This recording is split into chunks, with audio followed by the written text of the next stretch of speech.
بسم اللہ الرحمن الرحیم۔ حضرت عبداللہ بن حارث رضی اللہ تعالیٰ عنہ ایک صحابی سے نقل کرتے ہیں کہ میں حضور صلی اللہ علیہ وسلم کی خدمت میں ایسے وقت حاضر ہوا کہ آپ سحری نوش فرما رہے تھے۔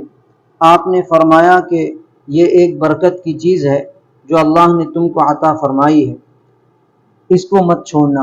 حضور صلی اللہ علیہ وسلم نے متعدد روایات میں سحور کی ترغیب فرمائی ہے، حتیٰ کہ ارشاد ہے کہ اور کچھ نہ ہو تو ایک چھوارا ہی کھا لے یا ایک گھونٹ پانی ہی پی لے۔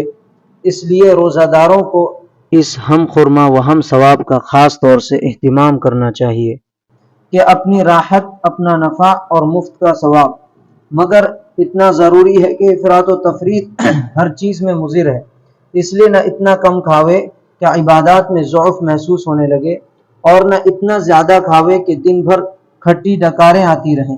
خود ان احادیث میں بھی اس طرف اشارہ ہے کہ چاہے ایک چھوارا ہو یا ایک گھونٹ پانی، نیز مستقل احادیث میں بھی بہت کھانے کی ممانعت آئی ہے۔ حافظ ابن حجر بخاری کی شرح میں تحریر فرماتے ہیں کہ سحری کی برکات مختلف وجوہ سے ہیں۔ اتباع سنت، اہل کتاب کی مخالفت کہ وہ سحری نہیں کھاتے اور ہم لوگ حتی الوسع ان کی مخالفت کے مامور ہیں۔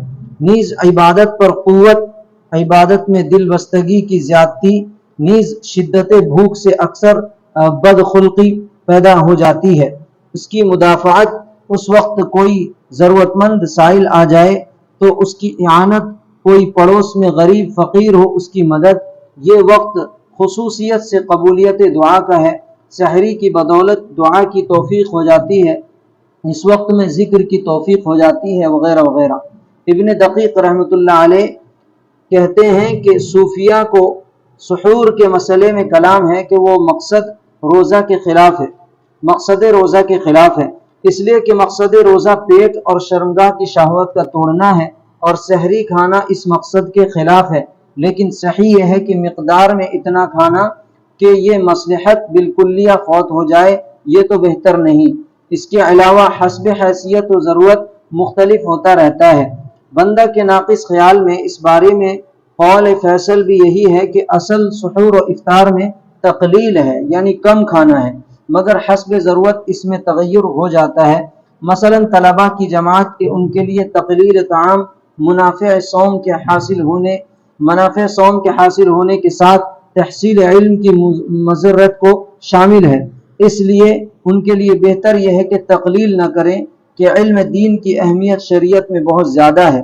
اسی طرح ذاکرین کی جماعت علی ھذا دوسری جماعتیں جو تقلیل طعام کی وجہ سے کسی دینی کام میں اہمیت کے ساتھ مشغول نہ ہو سکے، نبی کریم صلی اللہ علیہ وسلم نے ایک مرتبہ جہاد کو تشریف لے جاتے ہوئے اعلان فرما دیا کہ سفر میں روزہ نیکی نہیں، حالانکہ رمضان مبارک کا روزہ تھا، مگر اس جگہ جہاد کا تقابل آ پڑا تھا۔ البتہ جس جگہ کسی ایسے دینی کام میں جو روزہ سے زیادہ اہم ہو، ضعف اور کسل روا نہ ہو، وہاں تقلیل طعام ہی مناسب ہے۔ شرح اقناع میں علامہ شعرانی رحمۃ اللہ علیہ سے نقل کیا ہے کہ ہم سے اس پر عہد لیے گئے کہ پیٹ بھر کر کھانا نہ کھائیں، بالخصوص رمضان مبارک کی راتوں میں بہتر یہ ہے کہ رمضان کے کھانے میں غیر رمضان سے کچھ تقلیل کریں، یعنی کم کریں، اس لیے کہ افطار و سحر میں جو شخص پیٹ بھر کر کھائے اس کا روزہ ہی کیا ہے۔ مشائخ نے کہا ہے کہ جو شخص رمضان میں بھوکا رہے، آئندہ رمضان تک تمام سال شیطان کے زور سے محفوظ رہتا ہے۔ اور بھی بہت سے مشائخ سے اس باب میں شدت منقول ہے۔ شرح احیاء میں عوارف سے نقل کیا ہے کہ سہل بن عبداللہ تستری 15 روز میں ایک مرتبہ کھانا تناول فرماتے تھے اور رمضان مبارک میں ایک لقمہ، البتہ روزانہ اتباع سنت کی وجہ سے محض پانی سے روزہ افطار فرماتے تھے۔ حضرت جنید رحمۃ اللہ علیہ ہمیشہ روزہ رکھتے، لیکن اللہ والے دوستوں میں سے کوئی آتا تو اس کی وجہ سے روزہ افطار فرماتے اور فرمایا کرتے تھے کہ ایسے دوستوں کے ساتھ کھانے کی فضیلت کچھ روزہ کی فضیلت سے کم نہیں۔ اور بھی سلف کے ہزاروں واقعات اس کی شہادت دیتے ہیں۔ کہ وہ کھانے کی کمی کے ساتھ نفس کی تعذیب کرتے تھے، مگر شرط وہی ہے کہ اس کی وجہ سے اور دینی اہم امور میں نقصان نہ ہو۔ اللہ تعالیٰ ہمیں توفیق عطا فرمائے۔ سبحان اللہ۔